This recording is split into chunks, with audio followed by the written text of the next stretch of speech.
Hi everyone, Ed Griffin here from the Dublin City Council IABA Start Box Programme. I'm here with Mick Dowling here. Mick's going to have a chat about how he got started in boxing and his career in boxing. Hey Mick, how's it going? Very good, Ed. Not too bad. Could you tell everybody how you started in boxing? And Well, it's such a long time ago. You'd have to forgive me if I said I don't remember that far back.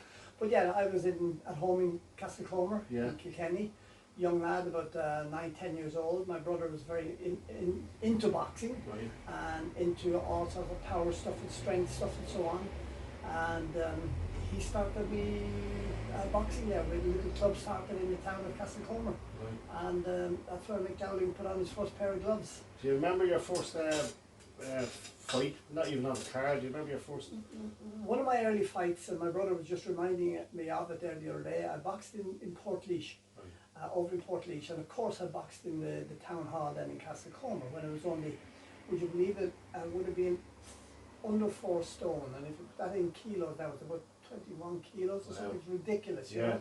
But I did, I had my first, and I won a Leaks Kilkenny 4 stone title. So in other words, the Leaks Kilkenny champion at, I think I was about 10 years old at that stage, because we were able to box at that young age. So won that Leaks Kilkenny title. It was a big thing at that age. That was a big thing. That was a big thing, yeah. But I have to say as well, getting in, I remember over in Portlaoise, I didn't want to get in. I was crying. I was saying, oh, I have a pain in my head. I don't feel good. You know, I was just afraid. I was nervous. But I got in. Yeah, I find an awful I was forced in, and I won. So, well, an awful lot of kids we do in the schools and all that, like that's their initial thing is like it's boxing and going to get hit. And then you overcome that then, it's sore. You do, when the bell goes and punches start coming at you, you have 2 choices, you know, either you run or you fight, one or the other. You know? And come here, did you progress on then? Did you box with Castlecomer for a long time? Not a long time, because the club in the town didn't last too long, you know. It broke up because, like a lot of clubs, it takes a lot of time to do it. The club broke up in the town. I only had, I think at that stage, only about 10 juvenile contests, and they're all in that Leaks Kilkenny or Leash Kilkenny area. And then of course, being a Kilkenny man, I was hurling all the time. I loved hurling. I would nearly have to say that hurling is such a great passion. It's probably my first love, you know. And again, if I got a choice of watching Mike Tyson fight over there, or Kilkenny hurl against Tip or someone else over there, I'd be watching the Kilkenny Tip game. Yeah, hurling. Has your hurl to a good standard? Or? Again, my big claim to fame in hurling was that I won 2 county championship medals under 14 in Kilkenny. So then, you know, I then started doing a lot of athletics, a lot of running, and had a bit of success at that as well. My brother founded a club in Castlecomer, which was simply Castlecomer Athletic Club, and had a bit of success there as well, winning 2 or 3, again, championships. Yeah, it's pretty good. But in a way, it was because of running that I turned to boxing, you know. Why was that? Because I'll tell you why. I had run in the Leinster Championship. I finished 6th in it, under 18 this was. I was young enough to run it the following year, so I reckon I'm going to win. I'll win it next year. Trained really hard. Next year came. I ended up down the field in about 10th spot, and I was so disappointed. I was crying afterwards again. And my brother said to me, "Look," he said, "if you take up boxing," he said, "I bet you," he said, "you know, you'll win an Irish championship in no time." I thought, well, you know, that's... Sounds good. I gave up running then, absolutely gave up running, because I was so disappointed at finishing, as I said, 10th, having been 6th the year before, and now here I was just a year older, stronger. I thought it'd be better, but it was better than me out there, and I ended up 10th. Yeah, and come here, do you remember winning your first, what age would you be when you won your first All-Ireland title, at any grade? At any grade, well, I would have won the national junior championship, and that was about 1967. About 1967. But I have to say, the first time I ever got a punch bag, again, I was about 10 years old. I didn't have the fancy punch bags that the kids have nowadays. I went down to the local mill, the sawmill that is. I went into the post office on the way. They gave me a post bag, big post bag, because I told them I wanted to go and get some sawdust to make a punch bag. But, you know, down I went to the mill, filled the bag with sawdust, and on my little shoulders and 10 or 11 years old, carried it all the way back home, which was about at least a mile away. Yeah. Hung it up in the shed, and that was Mick Dowling's punch bag.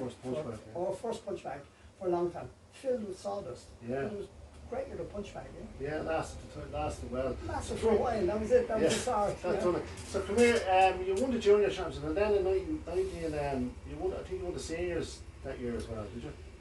I won the juniors 67. I did, yeah. Won the seniors, yeah. Yeah. Won the juniors, then won the seniors, and that was when as I say, I emigrated out of Castlecomer up here to Dublin. Yeah. Got a job in the Gresham Hotel. Was Right. working as a waiter there, Yeah.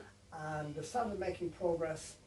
Asked the boys there, do you know any boxing clubs around? And they said, oh, Arbor Hill, look, going on. I said, where's Arbor Hill? I had no clue, Yeah, you know. yeah. I was a Culshy up here in Dublin, and I didn't know. So they told me where it was. I went up, I found Arbor Hill, I knocked on the door, the 10th of March 1965. A big green, bottle green door. The man opened the door, his name was Jim Byrne, and to me he was Mr. Byrne. And the words he said to me was, hello son, what can I do for you? And I said, hello sir, I want to join a boxing club. Oh, come on in, did you ever do any boxing before? I said, I've done a little in Kilkenny. Yeah. Come on in, son. That was the first time into Arbor Hill Boxing Club, and I remember the date, I remember the man, I remember what he said, I remember the colour of the door, I remember everything about lovely it. club, yeah. Still is a lovely club. It's one of them old schools. Yeah, and they have renovated that Arbor Hill Boxing Club now, and I was delighted to be able to supply them with all the equipment for it, ring, gloves, stuff, bags, brilliant, everything, and it's really, really nice club. It was such a famous club, really was a famous club, and it's great to see it now newly done up, and people doing a lot of work up in the club. Yeah. So come here, you won the seniors then, and then you did you have to do any trials or anything like that to get onto the team for the Mexico Olympics? I for 68, when I won the title in 68, that was a big stepping stone. Like I'm now national senior champion, and I had a few internationals. I done really good in those. I think I won most of them, but I think the real one that clinched my place on the Olympic team was Germany were coming over, and they had a fighter called Horst Rascher. Now he wasn't Horst Rascher, he was Horst Rascher, yes, and he had won the European title. He was a silver medalist, he was a bronze medalist, but more importantly, he was the European champion. And I knew this was a big test for me, and it was also just a few months before the Olympic Games. And I knew if I can beat Horst Rascher, I've got a good chance of being picked for the Olympic Games in Mexico. Right enough, box Rasher, clever southpaw, but I beat him. And I beat him on a unanimous decision. And eventually the team was picked for Mexico. A young Mick Dowling was named at Bantam. I'd say it tonight, really. I was thrilled, because Mexico, it wasn't like going to Europe. Mexico was oh man, it was somewhere else, at the other side of the world. How would you just I know nowadays you've all training camps. How would you prepare for Mexico, especially the high altitude?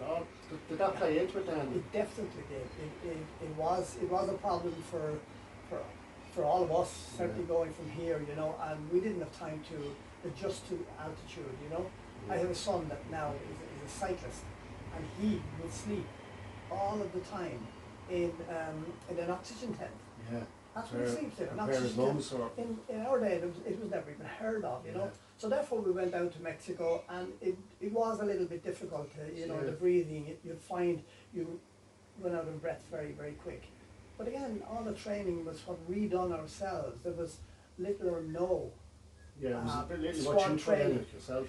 But for me, it was out road work all the time, and then not eating. You were into the gym, you were training all the time. But again, I was working as well. So I would train before I go to work. I would go in and work into Gresham. Then I would, when I finish in the evenings, I'd be up to Arbor Hill Boxing Club. Tell us, you were quite successful in the Mexico Olympics, and you were lucky to go out on the split. Mexico, I had a good run in there. Everybody else, all the other athletes, runners and everybody else had been eliminated, and I was still in. Yeah. So the boxers were doing well in '68 as well. Yeah, Mick Dowling was still in, and I boxed E.G. Morioka from Japan. Yeah. And again, unfortunately, I lost out on a split decision, and that in the quarterfinals. Yeah, he went on to medal then, didn't He did, of course. Yeah, he got a medal then, you know. Yeah. But I even had worse luck in Munich '72. Yeah, I was going to say Worse that. Yeah. luck. And it was only the other night I was looking at my old opponent, Orlando Martinez of yeah. Cuba, who won the gold medal. Yeah. And Orlando beat me on another split tight decision. It was Really, 3-2, really yeah. tight decision. And if you saw that fight now on video, Yeah. you'd say, well, how did Mick Dowling not win that? Yeah. You know, but that's the way it was. I lost the tight decision. Martinez was a really, really good fighter. Yeah. He went on, of course, and took the gold medal. I took him to a split decision. Nobody else took him to that split. Yeah, But I met him. What's interesting, I met him about 3 years ago in Havana, on the street in Havana, Yeah. and he still looks well. He still looks slim, and he brought me into his house. Has you arranged the meeting when you were there? It was arranged. Yeah. Right, okay. Yeah. He brought me into his little house, and it was a house that he was given by the Cuban government for winning the gold medal. All the Olympic gold medalists were given a house. He was given a house, and I had a look. It was fantastic to be in there. We sat down, we looked at the scrapbooks, and he showed me, you know, our fight and so on. We had a great chat there. Yeah. And he was in his little house, and I came back to Dublin and continued to save for mine. And I'm still paying for it. So, you know, but it's the difference, you know, It's in a difference like the in what Cubans. can happen, The Cubans were full time, but you know it. Yeah. And E- still are, like, even you at always were, oh, yeah. even at that time, they were full time. Yeah. We were doing it, you know, part time, trying to work and train, and little or no squad Yeah. training. Between, but even between the Mexico Olympics and the Munich Olympics, like you medal twice in the Europeans, in Romania and like in Spain as well, wasn't it? Yeah, went to Romania in '69 Yeah. and picked up a bronze medal there. Yeah. And again, went out in the semi-final on a split decision, lost out to Aldo Costantino, one of the best fighters probably ever fought, very good, clever fighter, Yeah, nice good mover. And he was really good. He became the French national coach then for a while when he did retire. And then I went to Madrid in 1971 and picked up another bronze medal. Yeah. Which are rare enough. Like, Another bronze medal, and again, the split decisions were the thing with Mick Dowling. Never stopped, never knocked out, never lost on a unanimous decision. It was a split vote once again, and I had to settle for a bronze. Yeah. Great, do you mind me asking, when you were in the Olympic Village in Munich and all that, do you remember the Israeli athletes? Did that cast like a big shadow over the village Well, itself? it did, and I remember well, the first we heard about it, somebody said, oh, there was a big fight last night down around the Israeli quarters. So we thought it was just a scrap or something, you know, somebody creating a bit of hassle. And then we said, no, there's somebody's was shot dead or something like that. Yeah. So it developed from there, and the whole, we went out to see, but you couldn't get near it because it was all rail cordon off, correct, yeah. But yeah, it upset the whole Olympics, and there was a day or two of mourning, and we all had to go to the stadium for a service, a mass kind of service for the athletes. It was highly But unusual. it was awful, yeah. Yeah. Well, it's not nothing like that really happened since then, thank God. No, thank God. Moving on from after the Munich Olympics, did you box for another 3 years, I think, did you? Yeah, that was 72, and then I had 73. 73, yeah. I went to the Europeans again. Yeah. And I lost out in a split decision to a Polish fighter. Yeah. And you know, you can look at the write-ups from all those times. Another split decision to a Polish fighter, and I could not believe that I lost a split decision to him. I had him down for a count. He was nearly gone. But for somehow, some way, they gave it to him on a split. Do you think because Ireland was such a small sort of player in boxing then? Definitely. Like We had no pull. We had nobody up there at the top at all. We were just a minnows. small, we minnows, were, definitely. We're sort of balanced out slightly. I know there's still a little bit of way, depending on where the tournaments take place. Absolutely, it does depend on where it is, yeah. So you moved into coaching then afterwards. You were a very successful coach then as well. Can you tell us? Well, you know, 75, I retired in 75, won Yeah. my final national senior title. It was 8 in a row for me. Nobody had done that at the one weight division, nobody has done it since, Yeah. all at the one weight. Yeah. I was happy then to call a halt, Yeah. but straight away I started coaching. Yeah. And I was coaching with Drimna, because I boxed a number of years for them. I think I won the first senior title that Drimna Boxing Club ever won. Right, okay, yeah. I think my name would be down for that. But then, yeah, I took over coaching there and done a lot of coaching. Coached the likes of Sutcliffe, Yeah. Peter Murphy, who's a very good clever player, southpaw, and a bunch of others, yeah. Yeah. And then you were there for a number of years, and then you set up your own club. But during that time as well, you set up your own business here in sports work.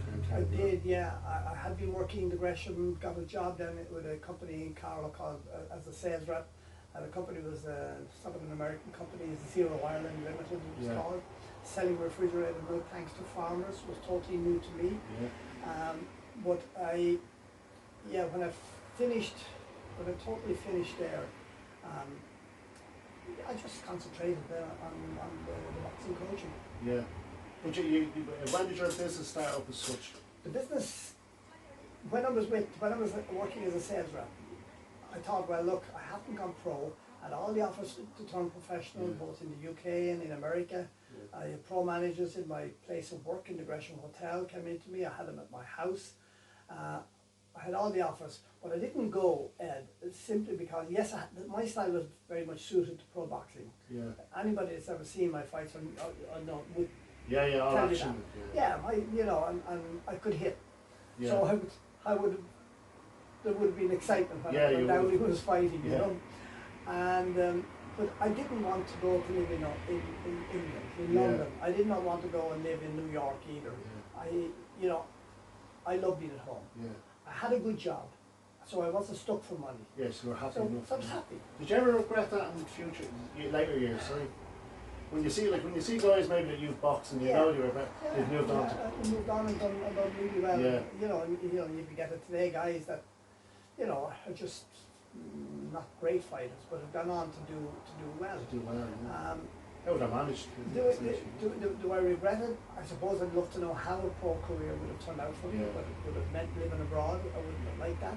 So I decided, look, if I want to make use of the name that I've taken all these punches for and trained so hard for, I've got to do something. The best thing was to open a sports shop. Yeah. And we opened here now, we must be 43 years. Yeah. And as you know, and people will know, so many other independent sports people have gone bust loads and loads and loads, and we've seen many of them out. Yeah. And we're still here. Well, we're still making a living. Well, I know that when I was with Luton Boxing Club back in the mid-80s and all that, the likes of Mick and all, they would come over here because of your name and because they know you sort of quality and stuff.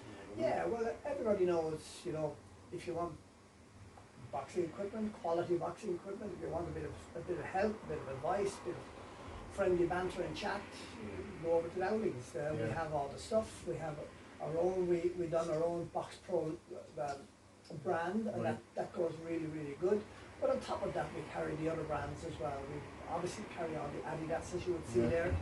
We do Top Pro, all the Adidas stuff as well. Yeah. So we cover all of the best brands. You opened up Mount Talent Boxing Club then, and that's been quite successful. Well, it's a small club. Yeah. I used to always say, if you want to have a big club, you won't open up in the Terranure area. It's a niche. It's sort of a middle to upper class area. Right. And you ain't going to get the kids that you will get in the right up in Tala or in Dardale or in Finglas or in Crumlin or you don't get them into Mount Talent. And I knew that. But at the same time, I had some good little fighters in it and won a few titles with them. But we find even in the schools and all that, if we do a massive different sort of demographic, we go from the likes of the north side of the city to the likes of Ballsbridge, Rathmines, and what we've found is generally an awful lot, it levels out at sports and stuff like that, like when kids are doing their exhibitions in the ring, it tends to level out. It's just getting them involved initially in the sport itself. I think if you want really tough kids though, you're going to go to the working class areas. Yeah. As we all know, boxing has been a working man's sport always. Yeah. And in saying that, of course, you know, there have been a lot of, you know, not a lot, but a small number of people who have gone on to do really good things. You take the Crystals brothers, for instance, 3 of them. You know, likes of them have gone on to great things in their careers, in their business lives. You know, yes, they have, and there will be loads and loads of others. And even nowadays, the young boxers are going on to educate themselves and do better in life, and that's a good thing. Yeah. Come here. Just what we're going through now at the minute with the COVID-19 and all that. Would you have any words of advice maybe for some kids maybe that are sort of struggling to get through it and sort of keep focused on keeping well mentally and physically? There's no doubt it's a tough time, and these kids, whatever years like myself have left, I'll never forget it. But young kids, this will stay in their minds forever. Yeah. You know, the year of 2020, the year when they could do nothing, when school stopped, when sports stopped. You know, and everybody was talking about COVID-19, and they will always remember that. But I think for kids, it's here, and it'll go. It'll be, you know, it'll eventually go. Yeah. They'll get back to school. They'll get back to sport. But it's something that'll never be forgotten in their minds. Sort of just a marker for their lives. A marker for their lives, absolutely. Yeah. So Mick, you moved into working as a media and boxing analysis to the RT and all that. When did that start? And a long time ago, I remember I was in the Gresham Hotel. People were advising me, oh, you should go into doing stuff for TV and radio. So it didn't bother me. But then I got a phone call from Tim O'Connor, who was head of RTE Sport at the time, and he said, Mick, we're looking for somebody to cover the Olympic Games. This was 1992. Would you be interested in doing it? I said, don't mind, talk to you. He said, come out, meet me out here at RTE. So we went out to RTE, met Tim O'Connor, had a good chat with him, and he said, look, the job is yours. So that was 92, and happened to be a great year because that's when Caruth won his medal. McCullough took silver as well, and apparently they done well, and I seem to go down well with the public as well. And now 7 Olympics later, I'm still here. Yeah, and you would have been here this year, Carson, but we'll be on next year, hopefully. You know? Yeah, but I have to say I love doing it, and I was delighted to be able to cover all those 7 Olympic Games. I also was very pleased to cover a lot of our Irish professionals. I love that, and I have great admiration for them all. And you know, like Steve Collins, I covered all Steve's fights, a lot of his big fights. I covered Andy Lee, McCullough, McGuigan. You know, really good fighters. I mean, I love those guys, and I used to look forward to it. Paul McCluskey from the North, one of my favourite fighters as well. Well, I've always noticed even during the Olympic coverage and the festivals, you're like even a fight that doesn't involve an Irish fighter, you're really well up on their styles, and you know that type of like. Well, yeah. I suppose after 20, 30, 40 years, 50 years, you learn to know styles and you understand styles, and everybody is different. I don't expect everybody to be able to fight or have Mick Dowling's style. You know, if you're a nice boxer, mover guy, well, I'm going to coach you that kind of thing. I'm not going to get you to be throwing bombs in at guys, and you know, but I'm a believer in trying to be a box fighter. In other words, that you're able to box and you're able to fight, because believe me, you have to be able to do both. Because you won't always be allowed to stand back there and do your fancy stuff.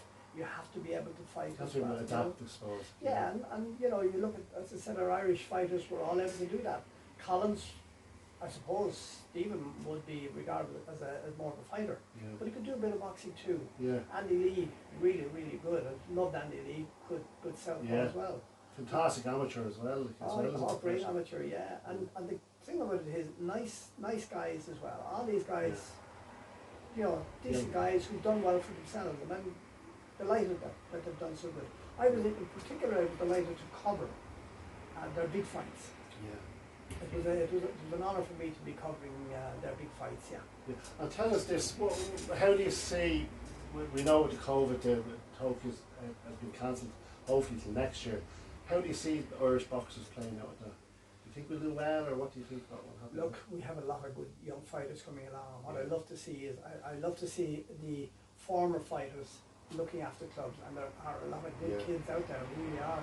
And I see guys putting up stuff of youngsters that they're coaching and they're putting it up on Facebook and social media. Yeah. And I look at how, oh, that kid is good, you know. Yeah. And you have the former boxers there with them. Yeah, they've gone Now, through it. Like. yeah. Now, if I wanted to play hurling or football, I would love to be coached by a guy who has a few of All Ireland titles. DJ Carey or Yeah, absolutely. something like Now that. people say, oh yeah, you don't, but you don't necessarily have to be. I understand that. Yeah. And there's many of the good trainers have never won big titles Yeah. as one.